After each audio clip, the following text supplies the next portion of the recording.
Баршаңызға тағы да сәлем. Arduino негіздері курсының 3-ші сабағына қош келдіңіздер. 3-ші сабақтың тақырыбы RGB жарық диодтары деп аталады. RGB жарық диоды бір корпусқа біріктірілген 3 түсті кристалдар. RGB атауы R red қызыл, G green жасыл, B blue көк деген атаулардың қысқартылған сөздерінен құралған. Бүгінгі практикалық жұмысымыздың мақсаты RGB жарық диодтары арқылы кемпір қосақ жарық түстерін алу. Айналамыздағы әрбір түстің RGB реттік нөмірлері болады. Видеода көріп отырғанымызда бізде әрбір түстің RGB реттік нөмірлері бар. Ол реттік нөмірлер 0-ден 255-ке дейінгі аралықты қамтиды.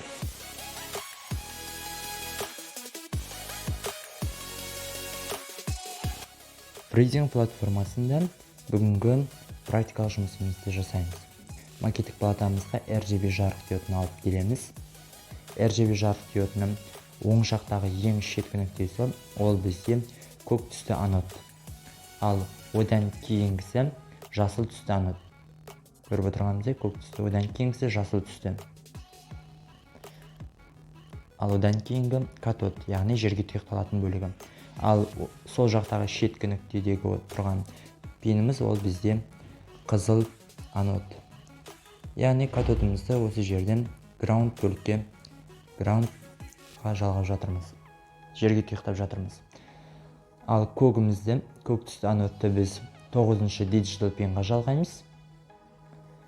Көк, қызыл және жасыл түсті анодтарға жалғау үшін бізге 220 омдық резисторлар қажет болады. Және де оларды 90 градусқа бұрап қоямыз. Көк түстіні digital 9-шы пинға апарып жалғаймыз. Жасыл түсті анодты біз, яғни greenді 10-шы пинға апарып жалғаймыз. Ал қызыл түсті анодты біз 11-шы пинға апарып жалғаймыз. Дәл осылай бүгінгі лабораториялық жұмысымыздың, яғни RGB диодтармен жұмыс істеу арқылы сол схемасын алдық, сол басын алдым. Осыны PNG форматындағы сурет ретінде алсақ болады.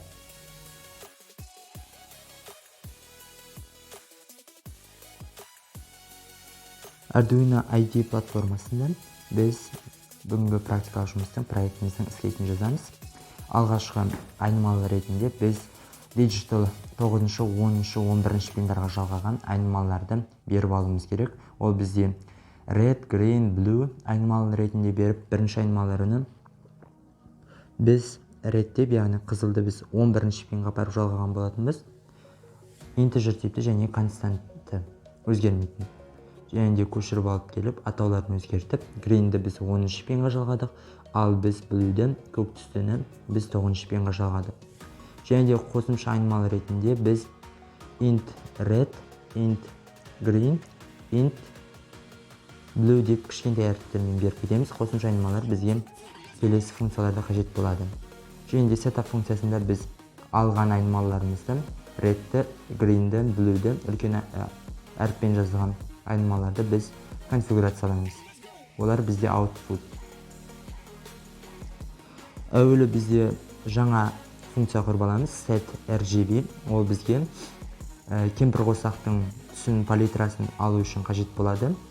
Параметр ретінде int R, int G, int B деп беріп кетеміз. Және де analog write функциясы ретінде, оқитын функция ретінде redті, greenді және де бізге көріп отырғанымыздай жаңағы кемпір қосақтың түстері берілген.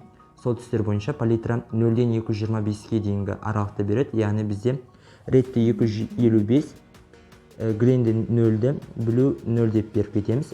Содан кейін for итерациясы арқылы біз кемпір қосақ түстерінің палитрасын кезек-кезегімен аламыз.